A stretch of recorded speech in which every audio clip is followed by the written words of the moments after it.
Hi again, Rebecca Kochenderfer, taking you week by week through Joy Journal.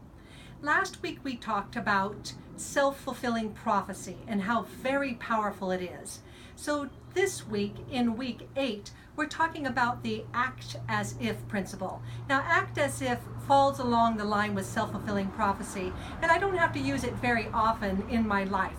But when I do use it, it can be a big help for you. So for example, I was in a Zumba class with a friend of mine, not feeling very comfortable, and insecurity gets in the way. And I don't know about you, but a lot of times I get in my own way, and insecurity is one of the major ones. So when I was at this Zumba class, I thought, hey, wait, this is time for the act as if principle. What if I act as if I'm actually very comfortable in this setting? I know all about Zumba.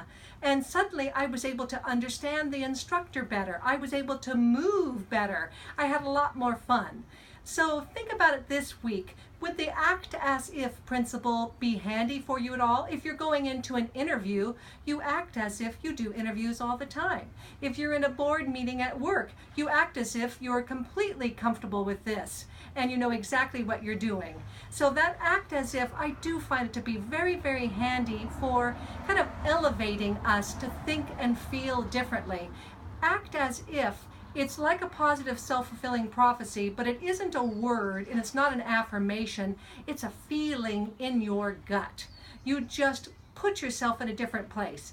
Imagine if you went through your whole life and you were the creator of your movie script and a camera was following you around and you had decided in advance what your role was. I'm beautiful, I'm kind, I'm brilliant, people love me, I'm very successful, all this kind of stuff, and you acted as if you were. My goodness, what a different experience you would have.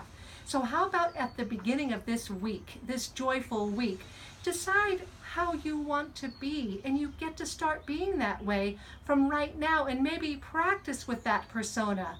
You know about my childhood that I really did have to recreate myself because I didn't grow up in a setting where I was on a path to become the person that I wanted to be.